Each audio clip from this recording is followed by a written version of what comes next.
Hello everyone, this is Deepika Meghwal from चिकित्सा guide. चिकित्सा guide के ऑनलाइन प्लेटफॉर्म पर आज फिर से आपका स्वागत है। आज मैं लेकर आई हूँ आपके लिए एक मोस्ट इम्पोर्टेंट टॉपिक जो जनरल मेडिकल प्रैक्टिशनर्स के लिए बहुत इम्पोर्टेंट है। हर एक पेशेंट या हर एक पेशेंट को छोड़कर अगले पेशेंट के पास ये बीमारी या ये सिम्टम देखने को मिलता है। तो आइए डिस्कस करते हैं हम इसके बारे में। The most important topic,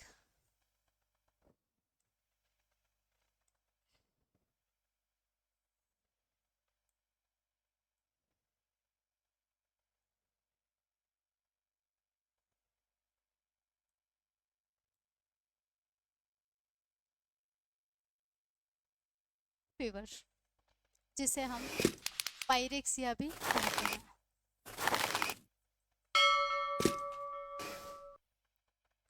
fever, जिसे हम पायरेक्सिया के नाम से भी जानते हैं। तो सबसे पहले हम बात करेंगे फीवर की डेफिनेशन के बारे में कि फीवर एक्चुअली होता क्या है। तो सबसे पहले हम बात करेंगे फीवर की परिभाषा क्या होती है।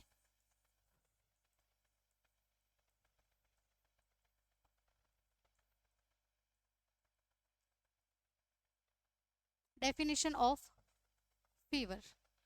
तो फीवर की डेफिनेशन होती है किसी भी ह्यूमन बॉडी का किसी भी ह्यूमन बॉडी का कोर टेम्परेचर नॉर्मल से अधिक हो जाना फीवर कहलाता है। मान लीजिए आपकी बॉडी का नॉर्मल टेम्परेचर कितना होता है। सबसे पहले हमें ये पता होना बहुत ज़रूरी है। तो हमारी बॉडी का नॉर्मल टेम्परेचर कितना होता है। नॉर्मल बॉडी टेम्परेचर,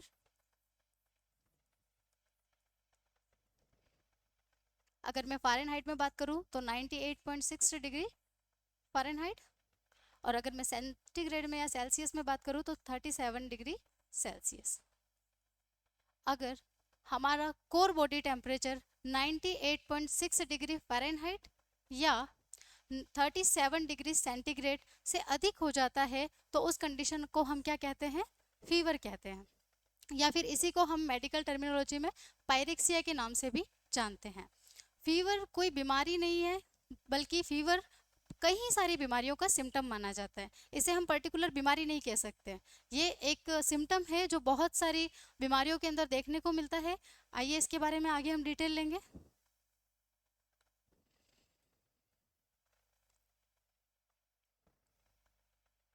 सबसे पहले मैंने बात की आपको फीवर की डेफिनेशन के बारे में। आई होप आपको क्लियर हो चुका होगा। सेकंड हमने बात की नॉर्मल बॉडी टेम्परेचर कितना होता है, इसके बारे में। तीसरा मैं आपको बताऊंगी आज कि फीवर की कुछ स्टेजेस होती है, वो भी हमें पता होना बहुत ज़रूरी है। स्टेज ऑफ फीवर, यानी जो फीवर हमारी बॉडी के अंदर एंटर करता है, फीवर जो बॉडी का रेस्पॉन्स होता है, तो किस प्रकार से फीवर स्टेप बाय स्टेप आगे बढ़ता है उसके बारे में हम जानेंगे। जनरली फीवर की जो स्टेजेस होती है वो तीन होती है। फर्स्ट होती है आपकी चिल स्टेज, सेकंड होती है आपकी पीक स्टेज, एंड थर्ड होती है आपकी हीट स्टेज। इसी हीट स्टेज को हम स्वेट स्टेज भी कहते हैं। इसी हीट स्टेज को हम स्वेट स्टेज भी कहते हैं। तो नाम से ही पता चल रहा है कौन कौन से स्टेज में क्या क्या सिम्टम देखने को मिलेंगे। सबसे पहला मैंने लिखा है यहाँ पर चिल स्टेज। चिल स्टेज का मतलब ये होता है कि जब बॉडी के अंदर फीवर होना शुरू होता है, जब बॉडी के अंदर फीवर आना शुरू होता है तो शरीर में ठंड लगती है, पेशेंट को हल्की हल्की ठंड लगती है और साथ में उसको शिवरिंग होती है। जब तक कि बॉडी का टेम्परेचर फीवर के पीक पॉइंट तक या पीक टेम्परेचर तक नहीं पहुंच जाता, तब तक पेशेंट को ठंड लगती है और ठंड के साथ में पेशेंट को कपकपी या शिवरिंग होती है। इसी स्टेज को हम क्या कहते हैं, चिल स्टेज। क्लियर है। यानी कि किसी पेशेंट को फीवर आ रहा है, अभी फीवर के पीक टेम्परेचर तक, अभी बॉडी का टेम्परेचर फीवर के पीक तक नहीं पहुंचा है, उससे पहले की जो स्टेज है, यानी कि मान लिया जाए ग्राफ के माध्यम से मैं आपको समझाऊं, तो फीवर आना शुरू हुआ है, ठीक है, लेकिन टेम्परेचर पीक पर अभी नहीं पहुंचा है। तो जब ये आना शुरू हुआ है तो इस स्टेज पर पेशेंट को क्या होगा, ठंड लगेगी और शिवरिंग होगी। सेकंड होता है आपका पीक स्टेज। सेकंड होता है आपका पीक स्टेज, यानी कि जब पेशेंट को फीवर का पीक जितना टेम्परेचर फीवर का होना चाहिए, मान लो किसी पेशेंट को 100 डिग्री बुखार है तो 100 डिग्री फ़ारेनहाइट तक पेशेंट का बॉडी टेम्परेचर नहीं चला जाता, वहां तक तो चलेगा आपका चिल स्टेज। लेकिन टॉप तक अगर पहुंच चुका है उसका टेम्परेचर तो उसे हम क्या कहेंगे, पीक स्टेज। यानी कि पीक स्टेज के अंदर फीवर का जो है टॉप मोस्ट जो टेम्परेचर होना चाहिए उतने टेम्परेचर तक पेशेंट का तापमान हो जाता है। साथ में पेशेंट को क्या होता है, इसमें डिहाइड्रेशन फील होता है, डिहाइड्रेशन फील होता है, ठीक है। और पेशेंट को ड्राई फील होता है। फर्स्ट पेशेंट को शिवरिंग आती है, देन उसके बाद पेशेंट को डिहाइड्रेशन या ड्राई फील होना शुरू होता है। अब हम जानते हैं कि जब भी हमारी बॉडी के अंदर कोई भी प्रॉब्लम होती है, चाहे फीवर आ रहा है, चोट लग रही है, कोई भी समस्या होती है, तो सबसे पहले आपकी बॉडी खुद उससे लड़ने की कोशिश करती है या फिर आपकी बॉडी खुद उससे ठीक करने की कोशिश करती है। तो यहाँ भी कुछ ऐसा ही होता है। जब पेशेंट को फीवर आता है, जब बॉडी टेम्परेचर बहुत ज़्यादा हो जाता है तो हमारी बॉडी क्या करती है, टेम्परेचर को रेगुलेट करने की कोशिश करती है, यानी अपने आप से उसे कम करने की या नॉर्मल की तरफ ले जाने की कोशिश करती है, ठीक है। तो उस टाइम आपकी बॉडी के अंदर आपकी बॉडी फीवर के प्रति क्या रिस्पॉन्स करेगी, अगर टेम्परेचर बॉडी का बढ़ रहा है तो बॉडी क्या करेगी, उसको कम करने की कोशिश करेगी ऑब्वियसली। अगर टेम्परेचर बढ़ रहा है तो आपकी बॉडी क्या चाहती है कि भाई ये फटाफट कम हो जाए जैसे भी करके। तो कम होने के लिए क्या करेंगे, अगर बॉडी के अंदर टेम्परेचर बढ़ रहा है तो उसको कम करने के लिए क्या कर सकते हैं, हीट लॉस कर सकते हैं, ठीक है। अगर बॉडी के अंदर से हीट लॉस होगा, यानी बॉडी का हीट बढ़ा हुआ है, अगर हीट लॉस हुआ, हीट बाहर निकला, तो बॉडी का हीट धीरे धीरे क्या हो जाएगा, कम हो जाएगा, ठीक है। तो क्या होता है, जब बॉडी का टेम्परेचर बहुत ज़्यादा होता है तो आपकी बॉडी के अंदर एक पर्टिकुलर ऑर्गन होता है जिसे हम क्या कहते हैं, thermo regulatory centre, thermo regulatory centre. और थर्मो रेगुलेटरी सेंटर कौन सा होता है सर, अपना हाइपोथैलेमस, हाइपोथैलेमस, ठीक है। और ये हाइपोथैलेमस क्या काम करता है, ये हाइपोथैलेमस भाई साहब दो काम करता है, एक करता है हीट प्रोडक्शन, एक करता है आपका हीट प्रोडक्शन, और दूसरा क्या करता है सर, हीट लॉस। दूसरा क्या करता है, हीट लॉस। हीट प्रोडक्शन कौन कौन सी स्थिति में करेगा और हीट लॉस कौन कौन सी स्थिति में करेगा, आइए समझते हैं इसको। हीट प्रोडक्शन यानी कि बॉडी के अंदर हीट बननी चाहिए, प्रोडक्ट होनी चाहिए, तो किस परिस्थिति में होगी, जब आपकी बॉडी का टेम्परेचर कम हो गया है तो शरीर क्या चाहता है, बॉडी का टेम्परेचर बढ़ जाए, ठीक है। और अगर बॉडी का टेम्परेचर बढ़ रहा है तो बॉडी क्या चाहेगी कि उसका टेम्परेचर कम हो जाए, हमें कंफर्ट मिले। तो आपका हाइपोथैलेमस जो है ना वो यही काम करता है। अगर इसको रेस्पॉन्स मिलेगा कि भाई साहब बॉडी का टेम्परेचर बढ़ रहा है, इसको क्या कर दो, कम कर दो, तो ये क्या करेगा, हीट लॉस करेगा। और अगर आपकी बॉडी का टेम्परेचर कम हो रहा है ना, ठंड लग रही है, बॉडी का टेम्परेचर नॉर्मल से यानी कि 98.6 से कम होता हुआ नजर आ रहा है, तो बॉडी क्या चाहती है भाई, इसको 98.6 तक लेकर जाओ। तो क्या करेंगे, हाइपोथैलेमस को बोलेंगे, हाइपोथैलेमस क्या करेगा, हीट प्रोडक्शन करेगा। क्लियर बात है। तो यहाँ पर क्या हो रहा है, फीवर के अंदर हीट बढ़ रहा है, यानी कि बॉडी के अंदर हीट ज़्यादा हो रही है, टेम्परेचर बढ़ रहा है, तो उसके लिए अपने को क्या करना पड़ेगा, हीट लॉस करना पड़ेगा। और हीट लॉस करने के लिए क्या होता है बॉडी के अंदर रेस्पॉन्स, क्या होता है, एवेपोरेशन के माध्यम से स्वेटिंग होती है, पेशेंट को स्वेटिंग होगी और पेशेंट का जो हीट है वो स्वेटिंग के माध्यम से बॉडी से बाहर निकलेगा, ठीक है। तो थर्ड स्टेज जो होती है हीट स्टेज, इसके अंदर क्या होता है, आपका हाइपोथैलेमस आपकी बॉडी से स्वेटिंग करवाता है, ताकि स्वेटिंग करवाता है ताकि आपका जो बॉडी टेम्परेचर है वो क्या हो जाए, नॉर्मल की तरफ जाने की कोशिश करे। और दूसरा क्या करवाता है, वेजो डायलेशन करा देता है, वेजो डायलेशन करा देता है, जिसकी वजह से आपकी बॉडी कैसी दिखती है, रेड, है ना, बॉडी कैसी दिखने लग जाती है, रेड दिखने लग जाती है। और स्वेटिंग उस पर्सन को होने लग जाती है, फीवर की जिस स्टेज में मरीज को स्वेटिंग हो रही है या मरीज आपको हल्का लाल दिखाई दे रहा है, वही स्टेज क्या कहलाएगी, हीट स्टेज कहलाएगी। यहाँ तक बात समझ में आई, एक बार फिर से रिवाइज करते हैं। जब किसी भी व्यक्ति के बॉडी के अंदर फीवर होता है तो सबसे पहले मरीज को ठंड लगती है या कपकपी आती है, उसे हम चिल स्टेज कहते हैं, क्लियर है। उसके बाद जब बॉडी का टेम्परेचर फीवर के पीक तक पहुंच जाता है, यानी कि सबसे अत्यधिक तापमान हो जाता है, उसे हम क्या कहेंगे, पीक स्टेज कहेंगे। इसके बाद आपकी बॉडी क्या करेगी, पर्टिकुलर जो भी चेंजेस आए हैं उसको वापस नॉर्मलाइज करने के लिए रेस्पॉन्स करेगी, और उस रेस्पॉन्स के द्वारा बॉडी आपकी एक तो स्वेट करेगी और एक वेजो डायलेशन करेगी, जिसकी वजह से बॉडी में क्या होगा, एक तो स्वेट प्रोड्यूस होगी और दूसरा बॉडी कैसी होने लग जाएगी, रेडिश या गरम गरम फील होगी। उसी को हम बोलेंगे हीट स्टेज या फिर स्वेट स्टेज। तो आई थिंक आपको यहाँ तक बात समझ में आ गई होगी। आगे हम बात करते हैं फीवर के कोज के बारे में। Causes of fever, causes of fever, जैसा कि मैंने आपको बताया कि फीवर कोई डिजीज नहीं होकर के क्या है, क्या है, सिम्टम है ना, किसी भी बीमारी का सिम्टम है। तो ये सिम्टम किन किन बीमारियों में देखने को मिल सकता है, आइए उसके बारे में पढ़ेंगे हम।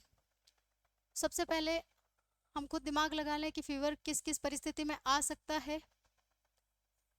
पहला, अगर बॉडी में कोई इन्फेक्शन हो रहा हो, है ना, मोस्ट इंपॉर्टेंट कारण है।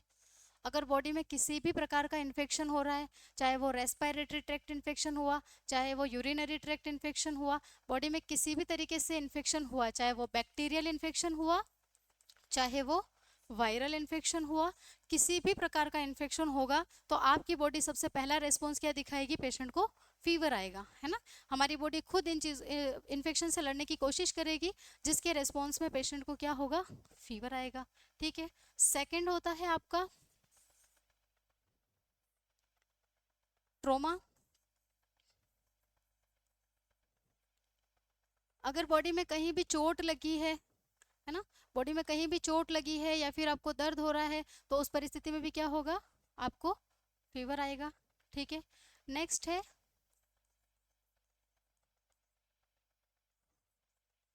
Certain drugs.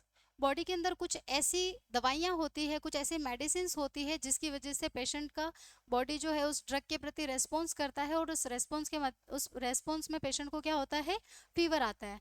जैसे कुछ एंटीबायोटिक्स अपन देते हैं पेशेंट को, तो कुछ ऐसे एंटीबायोटिक्स है जिसकी वजह से पेशेंट को फीवर आता है ना, उसका रेस्पॉन्स करती है बॉडी। तो बॉडी जब मेडिसिन के प्रति रेस्पॉन्स करती है, तो कुछ बॉडी का टेम्परेचर हाई होने लग जाता है, और उसी को हम क्या कहेंगे कि पेशेंट को कुछ मेडिसिन की वजह से गर्मी महसूस हो रही है या फिर उसको फीवर आ रहा है। तो कुछ सर्टेन मेडिसिन की वजह से भी पेशेंट को फीवर आ सकता है। या फिर मैं अगर बात करूं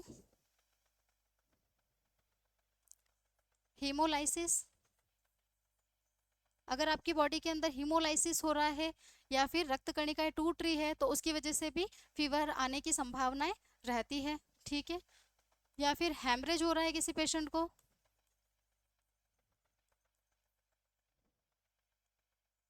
हेमरेज अगर पेशेंट को हो रहा है, ब्लीडिंग हो रही है, तो उसकी वजह से भी पेशेंट को क्या हो सकता है, फीवर आने के चांसेस रहते हैं। तो ये कुछ ऐसी परिस्थिति है। इसके अलावा और भी बहुत सारी कंडीशंस होती है जिसके अंदर पेशेंट को फीवर आने की संभावनाएं रहती है। जैसे हो सकता है पेशेंट को सर्जरी हुई है, तो सर्जरी के बाद भी पेशेंट को पेन या फिर हेमरेज की वजह से फीवर आ सकता है। तो ये कुछ कारण है जिसकी वजह से पेशेंट को फीवर आ सकता है। नेक्स्ट हम बात करेंगे डायग्नोसिस के बारे में। Diagnosis of fever. नेक्स्ट हम बात करेंगे डायग्नोसिस ऑफ फीवर। सबसे पहले अगर पेशेंट अपने पास में आता है, तो पहला हम क्या करते हैं पेशेंट का फीवर डायग्नोसिस करने के लिए, physical examination. Physical examination, physical examination से पता चल जाता है कि पेशेंट का बॉडी टेम्परेचर क्या है, बढ़ रहा है ना। अगर आपने थर्मोमीटर से अगर उसका टेम्परेचर चेक किया है, थर्मोमीटर से अगर पेशेंट की बॉडी टेम्परेचर आप चेक करोगे, तो एग्जामिन हो जाएगा कि पेशेंट को क्या हो रहा है, फीवर आ रहा है। लेकिन पेशेंट को फीवर किस वजह से आ रहा है ना, फीवर आने का कारण क्या है, मेन उसका कॉज क्या है, उसे जानने के लिए हम कुछ इन्वेस्टिगेशंस करवाते हैं, जैसे सीबीसी, मलेरिया टेस्ट,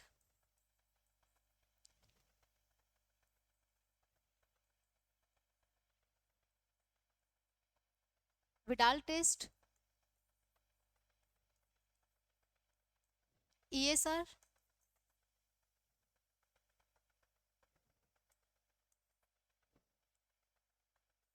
ESR करवा सकते हैं,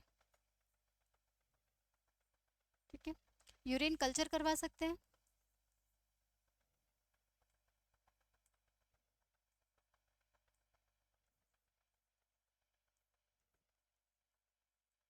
यूरिन कल्चर करवा सकते हैं, एक्सरे करवा सकते हैं, है ना। एक्सरे में भी आपको पता चल जाएगा कि पेशेंट को फीवर किस वजह से आ रहा है।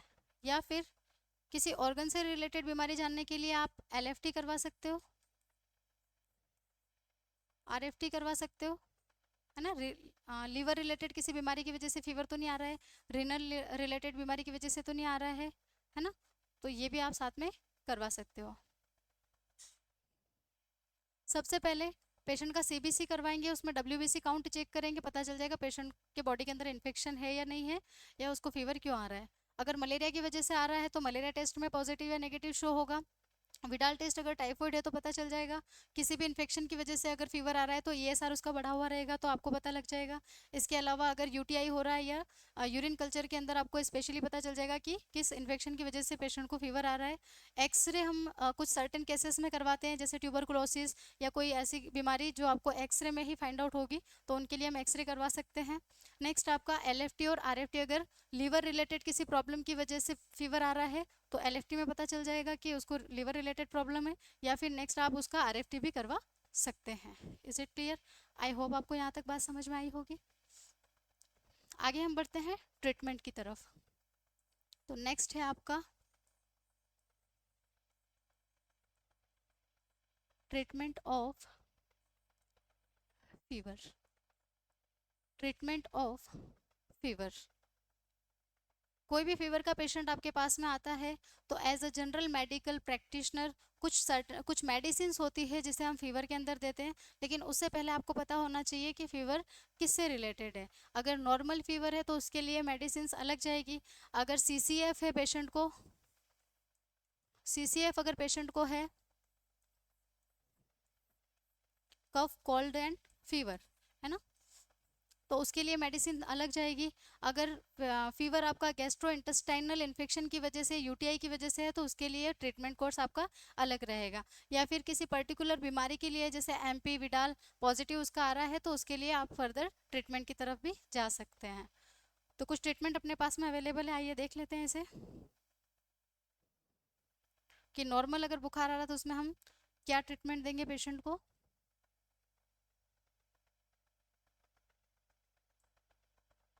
फर्स्ट हम बात करते हैं, सबसे पहले पेशेंट आपके पास आता है, उसको अगर फीवर आ रहा है तो उसको हम कूल एंड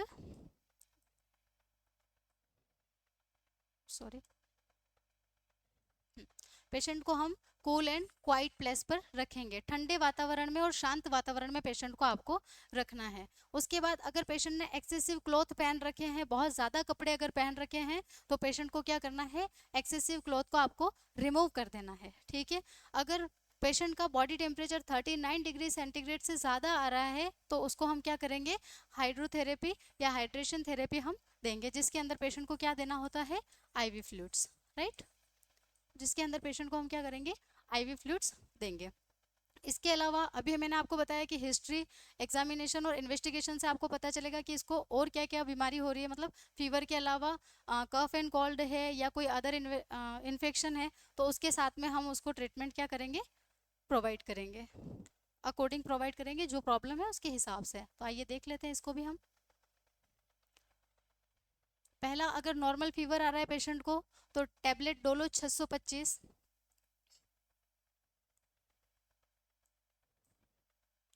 डोलो 625 जिसके अंदर पैरासीटामोल कंटेन आता है, वो एक गोली आपको सुबह शाम 2 दिन तक देनी है। या फिर आप नाइस जिसके अंदर नेमोसुलाइट कंटेन आता है, एक गोली सुबह शाम भी दे सकते हैं। या फिर आप कालपोल 500 यानी कि पैरासीटामोल 500 mg की टैबलेट दिन में 4 बार भी दे सकते हैं। Is it clear? अगर फीवर किसी कारण की वजह से आ रहा है जो आपको डायग्नोस हो चुका है, तो उसके आधार पर हम कैसे ट्रीटमेंट देंगे आगे देख लेते हैं। उससे पहले आप देख लीजिए कि ये जो टैबलेट्स है ये कुछ इस प्रकार मार्केट में अवेलेबल होती है। डोलो 625 कुछ इस प्रकार की देखने को मिलती है, नाइस आपको कुछ इस प्रकार देखने को मिलेगी, और कालपोल टैबलेट जो है वो कुछ इस प्रकार देखने को मिलेगी। तो आइए आगे बढ़ते हैं। हाँ जी, नेक्स्ट है, अगर आपका फीवर सॉरी अगर आपका फीवर रनिंग नोज या कफ की वजह से आ रहा है, जिसे मैंने अभी आपको बताया CCF है ना, अगर CCF की वजह से आ रहा है तो आपको क्या करना है, सॉल्विन कोल्ड नाम की एक टैबलेट आती है जिसके अंदर पैरासीटामोल, फेनिलेफ्रिन और क्लोरफेरेनामिन करके कंटेन आता है, वो एक गोली आपको सुबह शाम देनी है। Is it clear? या फिर आप टेक्जिन 10 जिसके अंदर लिवोसिट्रेजिन 10 mg आता है, वो एक गोली आपको शाम के समय में देनी है। Is it clear? तथा साथ में आपको टेक्जिन के साथ में आपको कालपोल जिसके अंदर पैरासीटामोल 500 mg आती है, वो एक गोली आपको सुबह शाम देनी है। क्लियर है? इसके अलावा अगर आपको किसी इन्वेस्टिगेशन में, जैसे आपने यूरिन कल्चर कराया, उसमें पर्टिकुलर कोई बैक्टीरिया का नाम आ रहा है या कोई वायरस का नाम आ रहा है, किसी भी माइक्रोबैक्टीरियल एजेंट का अगर नाम आ रहा है, तो उसके अकॉर्डिंग उसका ट्रीटमेंट अलग चलेगा। ये भी एक बार आप देख लीजिए। सॉल्विन कोल्ड मार्केट में कुछ इस प्रकार देखने को मिलती है, टेक्जिन कुछ इस प्रकार देखने को मिलती है, और कालपोल जो हम पहले बात कर चुके हैं इसके बारे में, ये कुछ इस प्रकार देखने को मिलती है। आगे हम बात करते हैं, अगर फीवर वॉमिटिंग या लूज मोशन के साथ आ रहा है, यानी कि फीवर भी है पेशेंट को, साथ में वॉमिटिंग भी है और लूज मोशन भी है, तो हम क्या पता लगा सकते हैं कि पेशेंट को कोई ना कोई गैस्ट्रो इंटेस्टाइनल इन्फेक्शन हो चुका है, और उसी इन्फेक्शन की वजह से पेशेंट को क्या हो रहा है, फीवर आ रहा है। ठीक है, तो ऐसी स्थिति में हम क्या करेंगे, डोलो 625 जिसके अंदर पैरासीटामोल 600 सॉरी डोलो 650 जिसके अंदर पैरासीटामोल 650 mg आता है, यह गोली आपको आवश्यकता अनुसार देनी है। ठीक है, इसी के साथ में आपको डोमपेरिडोन कंटेन वाली डोमस्टल टैबलेट देनी है जो 10 mg की आती है, ये गोली भी आपको कैसे देनी है, आवश्यकता के अनुसार देनी है। या फिर आप उस पेशेंट को पेरिसेट MD जिसके अंदर ऑन्डेनसेट्रोन 4 mg कंटेन आता है, ये गोली आप इसको क्या कर सकते हैं, आवश्यकता के अनुसार दे सकते हैं। इसी के साथ आपको पेशेंट को ज़ेनफ्लॉक्स OZ जिसके अंदर ऑफ्लोक्सासिन एंड ऑर्निडाजोल कंटेन आता है, ये एक गोली आपको सुबह शाम पेशेंट को देनी है। ठीक है, इसके साथ में अगर पेशेंट को डिहाइड्रेशन हो रहा है ना, पेशेंट अगर डिहाइड्रेशन की तरफ जा रहा है, तो आप इसको क्या दे सकते हैं, इलेक्ट्रिक पाउडर दे सकते हैं, जो 1 लीटर पानी के अंदर 1 पाउच मिलाना होता है, और इस पाउच को हमें क्या करना होता है, पेशेंट को पिलाना होता है। याद रहे, अगर ये आपका जो घोल बना है ORS का, ये घोल अगर 24 आवर्स से ज़्यादा का हो जाता है, तो इसे हमें क्या कर देना है, डिस्कार्ड कर देना है, और नया घोल बना के फिर पेशेंट को प्रोवाइड करना है। आगे हम देख लीजिए, डोलो 650 पहले भी आ चुकी है, कुछ इस प्रकार की देखने को मिलती है, डोमस्टेल कुछ इस प्रकार देखने को मिलती है, एंड पेरिसेट MD कुछ इस प्रकार देखने को मिलती है। इसके अलावा ज़ेनफ्लॉक्स जो है वो कुछ मार्केट में इस प्रकार देखने को मिलती है। आई होप आपको यहाँ तक बात समझ में आई होगी। तो एक बार फटाफट से रिवाइज कर लेते हैं, आज हमने क्या पढ़ा।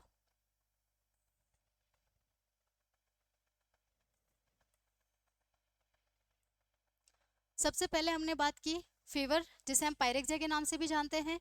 डेफिनेशन के बारे में अगर हम बात करें, तो बॉडी टेम्परेचर नॉर्मल से अधिक हो जाना क्या कहलाता है, फीवर कहलाता है। नॉर्मल बॉडी टेम्परेचर कितना होता है भाई, 98.6 डिग्री फ़ारेनहाइट। अगर सेंटीग्रेड में बात करें तो 37 डिग्री सेंटीग्रेड।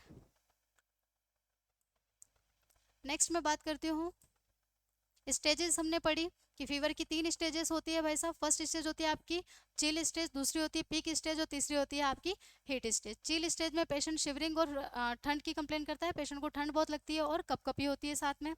दूसरा, पेशेंट का जो बॉडी टेम्परेचर होता है वो फीवर के पीक पर होता है। तीसरा होता है आपका, जब बॉडी फीवर के प्रति रेस्पॉन्स करती है और फिर टेम्परेचर को कम करने की कोशिश करती है, तो उसमें पेशेंट का क्या होता है, बॉडी का हीट लॉस होता है, और हीट लॉस के दौरान पेशेंट को स्वेटिंग होती है, प्लस वेजोडाइलेशन होता है जिसकी वजह से पेशेंट का जो फेस या बॉडी रेड कलर की दिखती है, और साथ में पेशेंट को क्या होता है, स्वेट होता है। ये किस स्टेज में होता है, आपका हीट स्टेज में होता है। इसी के साथ हमने बात की थी कि जो आपका हीट लॉस हो रहा है वो बॉडी के अंदर किस प्रकार हो रहा है। तो वो कुछ इस प्रकार होता है कि आपकी बॉडी के अंदर हाइपोथैलेमस नाम का एक ऑर्गन होता है जिसे हम थर्मो रेगुलेटरी सेंटर भी कहते हैं। ये थर्मो रेगुलेटरी सेंटर दो काम करता है, या तो हीट का प्रोडक्शन करेगा या फिर हीट लॉस करेगा। अगर बॉडी के अंदर हीट कम है यानी कि टेम्परेचर कम हो रहा है तो हाइपोथैलेमस इसे बढ़ाने के लिए क्या करेगा, हीट प्रोडक्शन करेगा। क्लियर है। और अगर बॉडी का टेम्परेचर ज़्यादा हो गया है तो उसे कंट्रोल करने के लिए हाइपोथैलेमस क्या करेगा, हीट लॉस करेगा, और हीट लॉस करने के लिए इसे क्या करना पड़ेगा, स्वेटिंग करनी पड़ेगी। Is it clear. आगे हम बात करें। आगे हमने बात की थी कोज ऑफ फीवर के बारे में, यानी जो फीवर है वो किन किन कारणों से हो सकता है। तो पहले हमने बात की कि फीवर जो है वो एक डिजीज नहीं होकर के क्या है, एक सिम्टम है। जो सिम्टम आपको किसी भी प्रकार के इन्फेक्शन में देखने में मिल सकता है। अगर पेशेंट को ट्रॉमा या इंजरी हुई है तो देखने को मिल सकता है। कुछ ऐसी दवाइयाँ जो बॉडी के अंदर हीट प्रोडक्शन करती है उसके अंदर देखने को मिल सकता है। अगर पेशेंट के अंदर हीमोलाइसिस हो रहा है, हीमोलाइसिस यानी कि आरबीसी सेल्स टूट रही है, ब्रेकडाउन हो रही है, तो ऐसी कंडीशन में भी क्या होगा, ऐसी कंडीशन में भी क्या होगा, बॉडी टेम्परेचर बढ़ेगा और फीवर देखने को मिलेगा। या फिर बॉडी के अंदर कहीं हेमरेज हो रहा है तो ऐसी स्थिति में भी पेशेंट का बॉडी टेम्परेचर बढ़ेगा और उसे फीवर हो सकता है। कोज के बाद हम बात करते हैं डायग्नोसिस की। तो डायग्नोसिस के अंदर मैंने बात की थी कि पेशेंट का आप सीबीसी करवा सकते हैं, मलेरिया टेस्ट करवा सकते हैं, विडाल करा सकते हैं, विडाल गलत हो गया, डब्ल्यू आएगा, एएसआर करा सकते हैं, यूरिन कल्चर करा सकते हैं, एक्सरे करा सकते हैं, एलएफटी और आरएफटी भी साथ में आप करवा सकते हैं। इसी के साथ आप इसमें थायराइड टेस्ट भी करा सकते हैं, है ना, थायराइड टेस्ट भी करा सकते हैं, क्योंकि आपका जो थायराइड हार्मोन होता है वो भी कहीं ना कहीं बॉडी के हीट प्रोडक्शन और हीट लॉस में हेल्प करता है। तो थायराइड टेस्ट में भी पता चल जाएगा कि बॉडी में जो हीट प्रोडक्शन हीट लॉस हो रहा है तो वो थायराइड बढ़ने की वजह से हो रहा है या कम होने की वजह से हो रहा है। क्लियर है। इसके आगे हमने बात की थी, इसके बाद हम सीधा आ गए थे ट्रीटमेंट के अंदर। तो ट्रीटमेंट में मैंने आपसे बात की थी कि पेशेंट को सबसे पहले आपको quiet and cold environment provide करना है। अगर उसने ज़्यादा कपड़े पहन रखे हैं तो एक्सेसिव क्लॉथ को रिमूव कर देना है। अगर बॉडी टेम्परेचर 39 डिग्री सेंटीग्रेड से ज़्यादा आ रहा है तो पेशेंट को आप क्या करेंगे, हाइड्रेशन थेरेपी देंगे, जिसके अंदर पेशेंट को आप IV फ्लूइड प्रोवाइड कर सकते हैं।